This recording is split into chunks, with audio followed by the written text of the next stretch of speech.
getting it put together on a consistent basis, because this guy's got all the tools. He gets bucked off right under 4 seconds. And Ty, I know you know all too well, but tell everybody watching and listening out there that part of that consistency comes just from getting used to bulls that move at this level. You know, and that's the whole thing. It doesn't matter where you've been riding. When you get to the PBR, you're going to be stepping it up a level, and that's just a fact of it.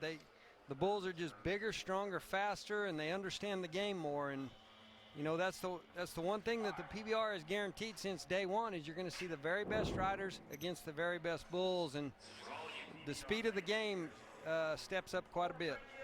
Well, Cooper Davis is going to have to be on his game to best a bull that's bucked him off twice. Bull goes by the name of Wicked Stick. Mac, you also talked about Cooper on the pre-show returning from trying to rest up that right ring finger, which is his riding hand.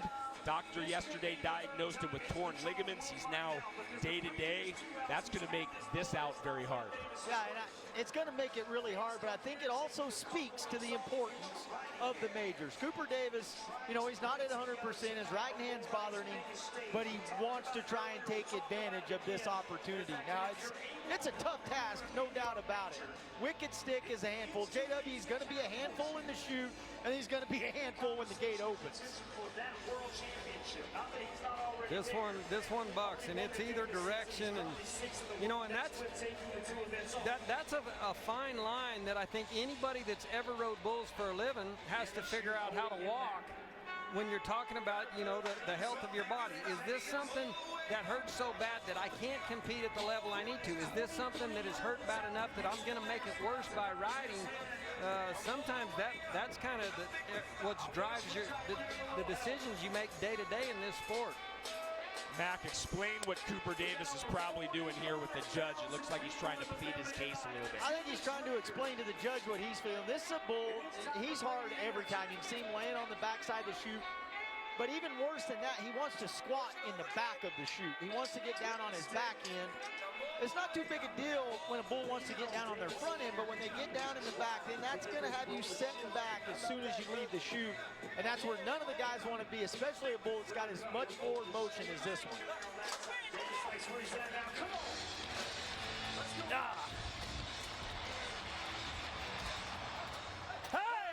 For the third time, when these two have met, Cooper Davis does not get it done, and you can't say that about a lot of bulls at this level. So Davis, in his return from injury, at least for the moment, it's all for naught.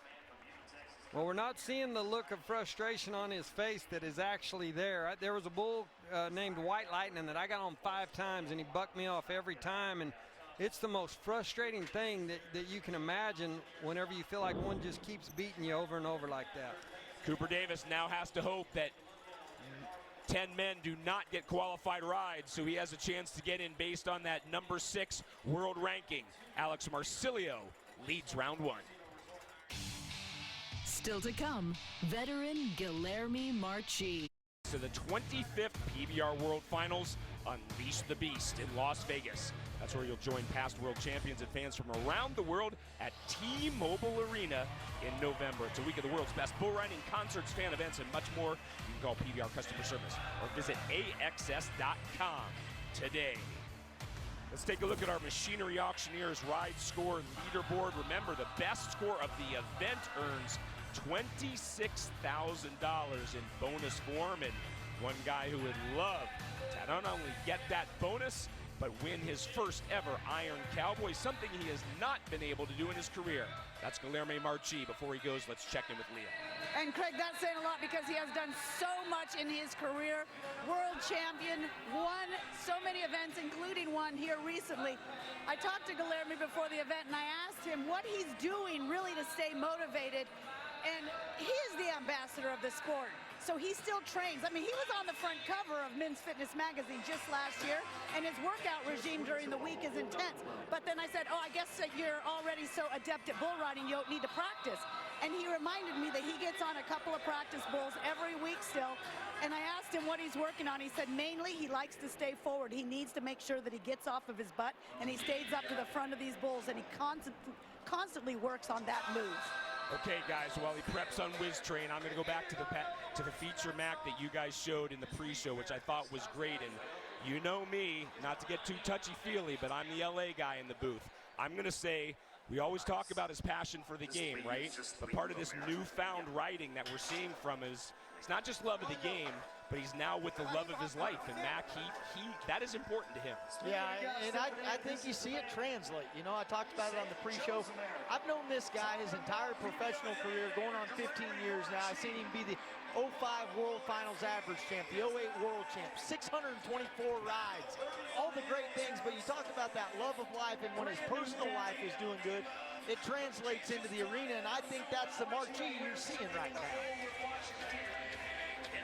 Only qualified ride we've ever seen on Whiz Train was Denner Barbosa.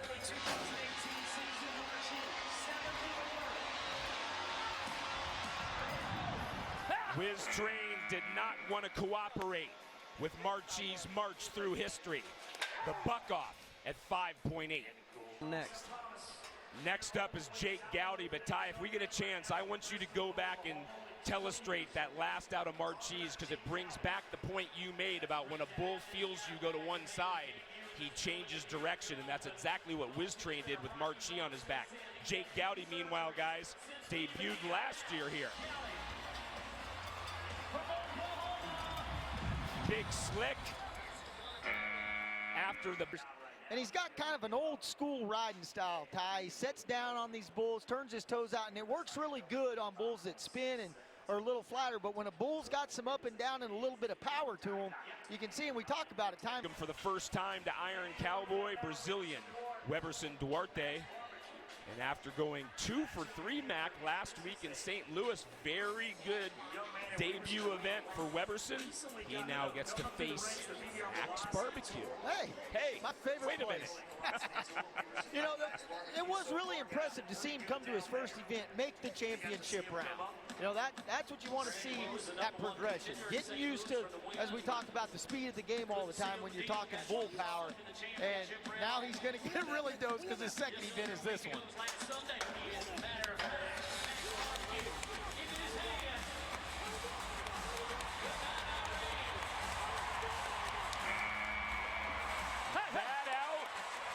And counter movement, and look how he matches the speed of the bull perfectly. You can see how he keeps adjusting his legs. Every jump you see him make an adjustment with both feet, and he keeps his upper body in perfect timing with this animal and keeping his counter movements. Now that bull right there 25th people underway in the Ford F-150, the official truck of the PBR. Looking very good indeed this evening as we start with our section lineup, specifically section number 4. Two-time PBR world champ JB Mooney will face a familiar foe. Shelley's Gangster will also check in with JB's good friend Stormy Wing, as well as Claudio Montagna Jr., the number 2 rider in the world. And there's the music.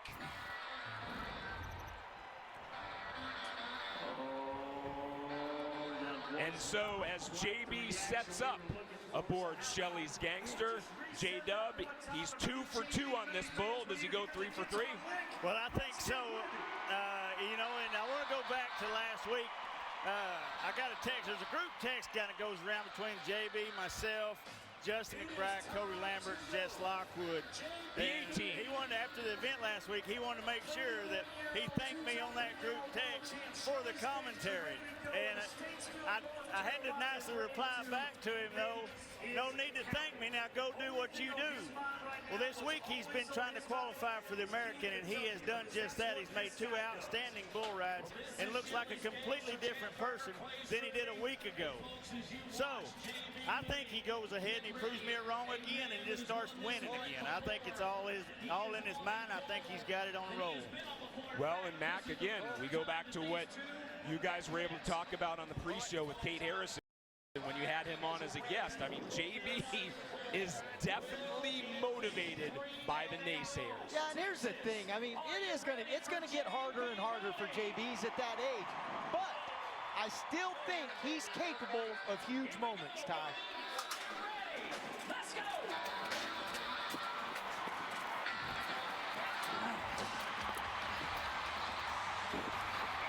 And there he is, at least for those 8.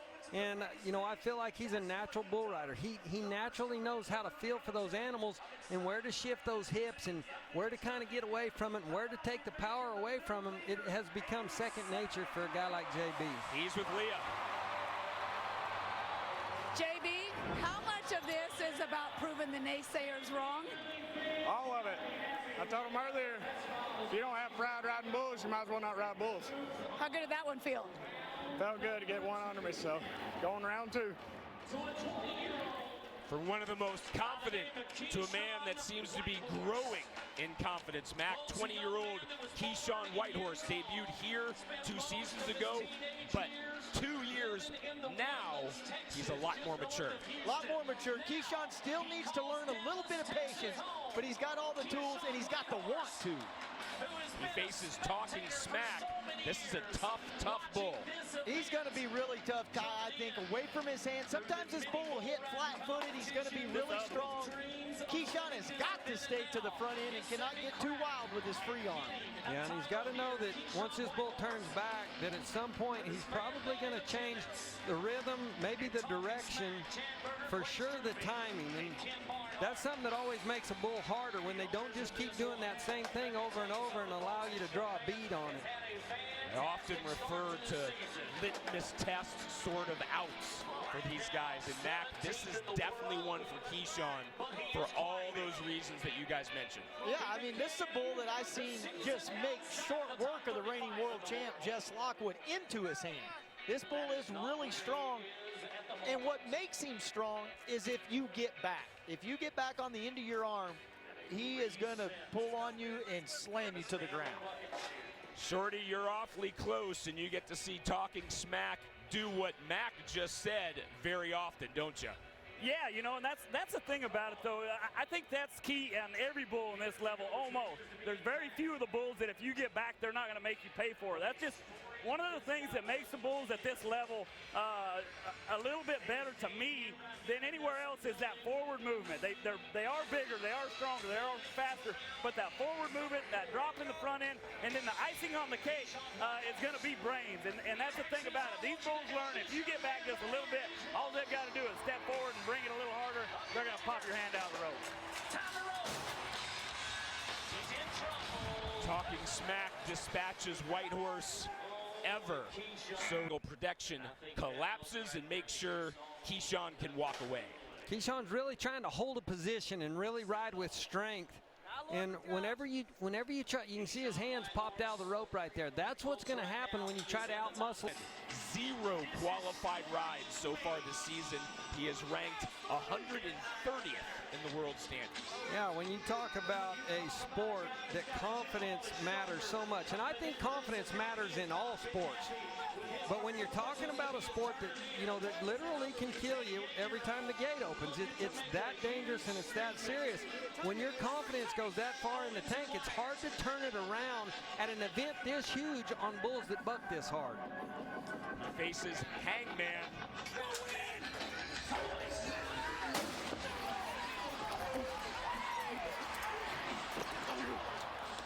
And unfortunately for Stormy Wing, hang-fied rides. We need 10 men to move on to round number 2. If we don't get 10 qualified rides, we'll fill it up with the world standings coming in to this weekend. Next up, Dakota Butter, who took last week off, Mac, because he had the flu. He faces Foghat. Really simple for me on Dakota Butter. Anytime I've seen him hit the ground before the 8 seconds, the same thing happens. He gets a C shape in his back, weight comes off of his feet, and he usually goes over the bull's head. When he keeps his back straight, Dakota Butter can hang with the best of them. Ty, Dakota Butter is one of those men who, after being 4th in Oklahoma City, has actually had 2 top 10s already this year, been pretty consistent actually. You know, it's funny. I think every rider has something that they struggle with. So there's something that each guy is maybe his weakness, or there's some, chink in his armor. And talking about that weakness, being Dakota, getting that C in his back, he's got to figure out something in his mind that clicks, that keeps him from doing that. Something to think about. And the reason I say that is because sometimes the more you focus on what your weakness is, the more that weakness happens. So I think it's everybody's job to find out what that one thing is that helps keep you out of that position. And for a lot of guys, the more they think about getting forward, the more they get forward too much ahead of time, which makes them get back. He's almost ready to go, but your point makes me think of the obvious question. What was your weakness?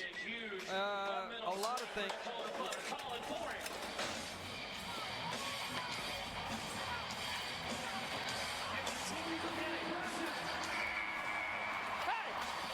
Not the best ride of his career, Matt. And he tries his guts out every time, Ty. Yeah, this looks good, and this is him just going at it. And going back to your question, Craig, for me, riding bucking horses, everything's about staying back. And sometimes I would let that bleed over into my bull riding.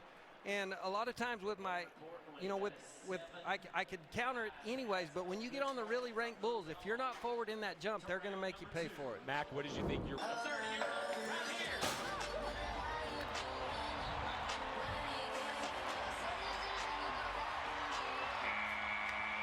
Emilio Hacende, who was 5th in Sacramento. That's the kind of effort. The effort department, he gets an A++. And, the thing of it is Emilio's style makes it where he has to put out an A++ effort every time. He makes it really hard on himself. You can see how he's just leaning straight back. Every jump, he's throwing a Hail Mary, and you got to get on the back, on the end of your arm. You don't want to do that on one that's flat and fast.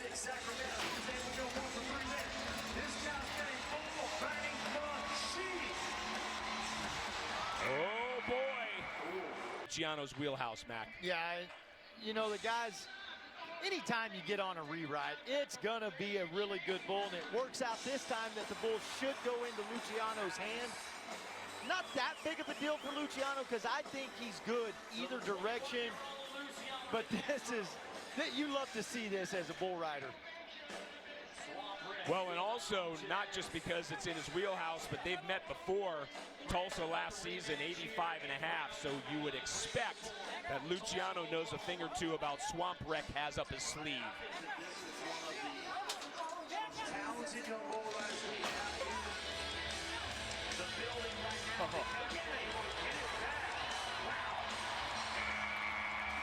Well, hopefully your audio at home is as good as our audio. Oh no, Luciano hits the dirt hard.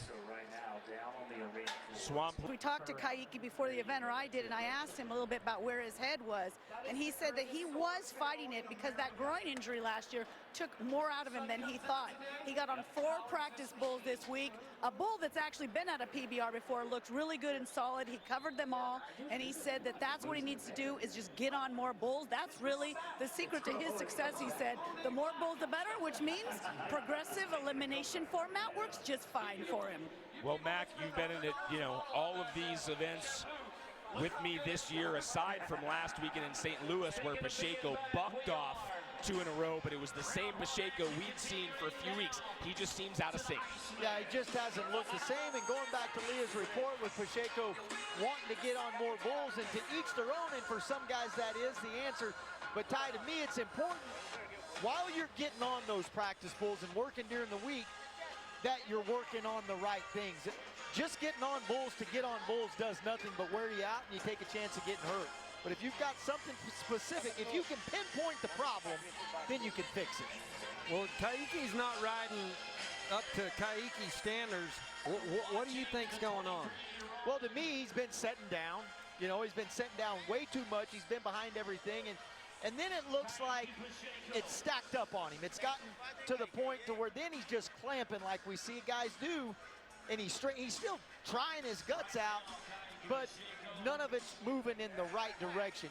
It's that trying too hard without trying too hard is what he's got to find. You know, and you and I have both experienced it when it becomes mental, like when you're overthinking things. By the time it translates from thinking it down to your body part to do it, you're too late. And that's where that confidence is so important, to where you don't ever second guess anything. You don't ever think about anything.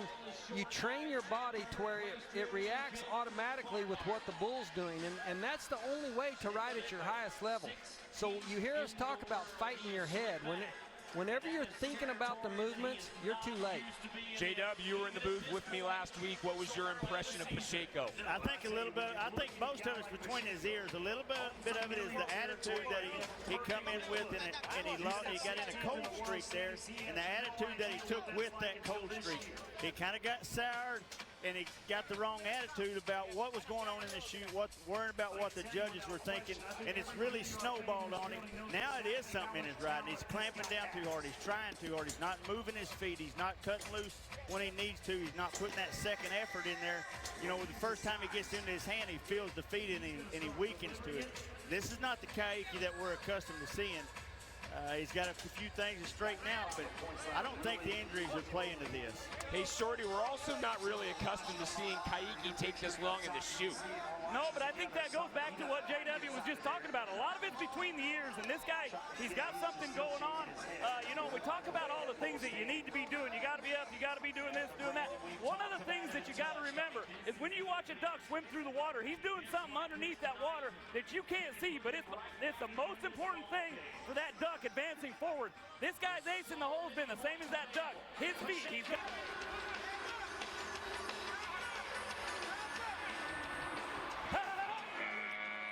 That's his 8th buck off in a row. Yeah, and Ty, this is a guy, that's a really good bull. Take nothing away from the bull, but this is a guy we expect in world championship races. He's got to be able to finish that one. Right, and if we can, like, on this next jump, if we can pause it right here. This... Just found out that Leah has an update on Luciano De Castro. Leah. Just checked in with sports medicine, and he did suffer a concussion. Dr. Tanny Freeman said that he is out of competition for the rest of today, so we won't see him, and he's probable for next weekend. Thank you, which means that we are actually now down to 9 again, so there is a spot available. Moving on to round number 2. Tough break for Luciano De Castro, the #1 ride in round number 1. But because of that injury Leah just mentioned, he will not move on in this format.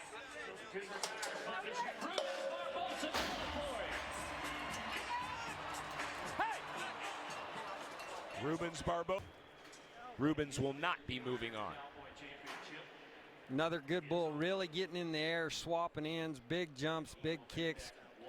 Keep an eye on Jesse Byrne right here. I mean, he rides, so he now faces Shoot Boss. And these two have met before, and it's been a score before. Listen, you know what? Silvano was probably wondering, man, I shouldn't have got a reride. And then when they say, no, you're reride Shoot Boss, he probably said, yeah, okay. Good call. Give me that reride. Because this is a really nice bull. Gonna fade drift to the right. Now, Silvano cannot get ahead of it. He's been on this bull before. He can't move before the bull does, because if he gets to the inside of the spin, the bull will leave him there. With that extra spot now open in the top 10, Silvano rides, he moves on. In 2016, calling for it. Here we go.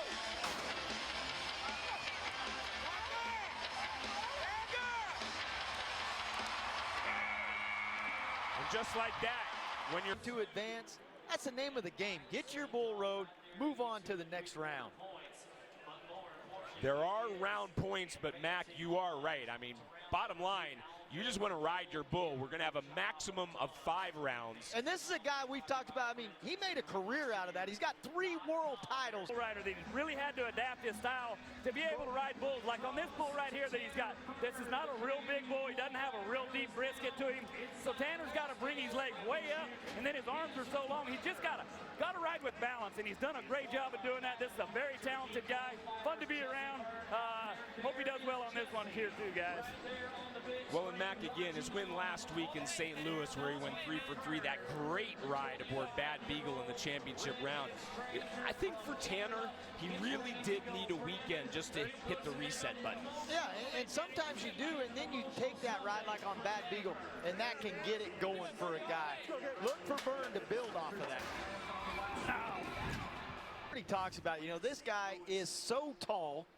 He always has to pick his knees up a little bit to keep his feet from just dangling. And sometimes when he gets them picked up that high, that makes him set down on his butt. You see right there, he gets set down. We give guys credit for that. I'm going to give Reese Cates credit for some fight that he's had over the years. This is a man, as we all know, that's been cut multiple times from tour, Ty, but he keeps going to the lower levels. He keeps working his way back up here, and that's on a lot of ways what this sport's based on. But AJ did not make it easy on him. Era trying to use his hat to draw the bull's attention into a better position. But Mac, you've often said that when a bull starts to go lower like that, in your career you didn't mind that because you knew what the bull's first move was going to be. Well, on the front end, and JW, I could tell you were close to the chute right there. Was that bull going down on the back end also? He was just kind of leaning to the back side of this chute, and he couldn't get his leg down. And a lot of times if you can't get that leg down, and then bulls have their backside against the back of this chute, it gives them something to push off of, just like a starting blocks are for a track star. You know, they can push off and get the first jump on you out of that chute. Colton Jesse looks ready. Colton Jesse, here we go, Oklahoma. The 20-year-old. Can he do it? There's that skill set you were talking about, Justin McBride. Going to start out right here to the right, going to go back to the left, into Kobaba's hand to end the ride. Look for Kobaba to get up off those pockets on his britches and get around those corners, and then when he goes back to left, he can actually set down a little bit and work that outside foot. I expect him to be in that 86 to 87 range on this one, guys. Hey, Ty, before we talk about the pairing, I want to go back to what JW just hinted at in terms of a bull being removed because they want to make sure he's healthy and take care of him. That's another standard of the PBR. You know, big time, and you know, these bulls have become worth so much money. Finding bulls that buck at this level, you know, it's very hard to do. It's a very select few, and these guys, you know, they spend lifetimes trying to figure out the breeding programs, or trying to, quite frankly, trying to find bulls that they can buy that can buck at this level. And they treat them, I mean, they treat them as good as they do their kids.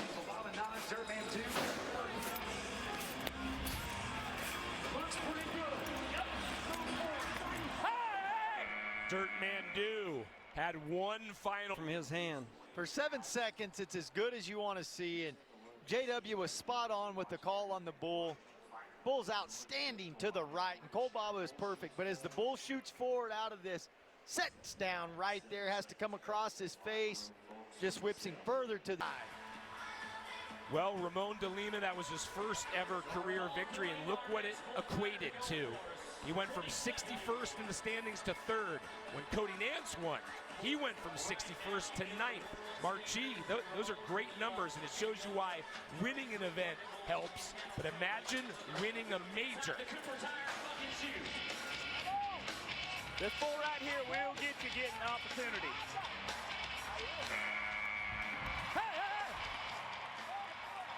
And as Shorty said, Yoga decided to go after, I believe it was Jeff.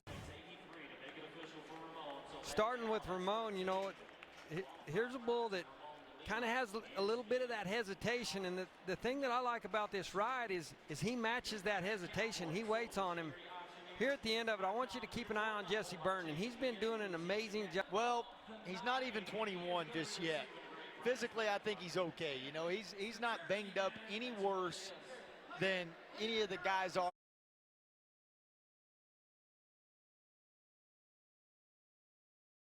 In the season on the tour.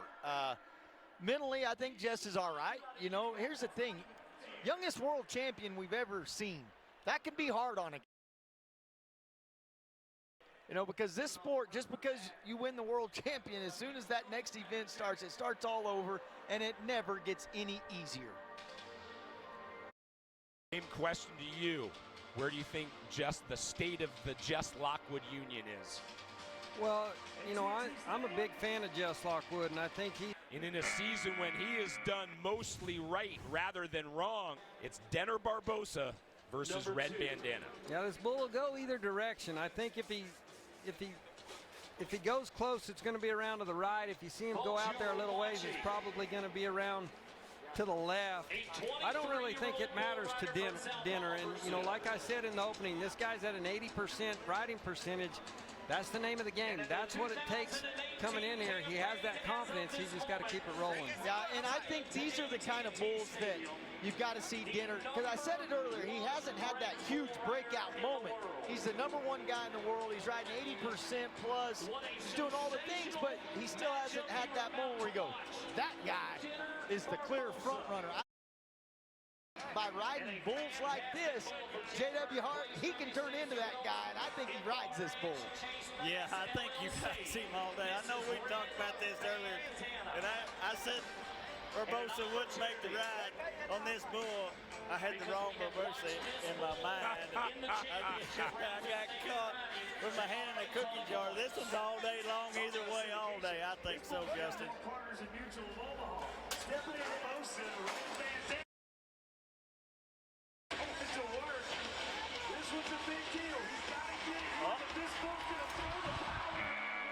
Well, you got to really give it to Red Bandana, because Denner's doing everything right here, you know, especially for the first 7 seconds. You see him getting up off of his pockets, reaching forward, but this bull just keeps bringing it. And if anything, he was better at the 7-second mark than he was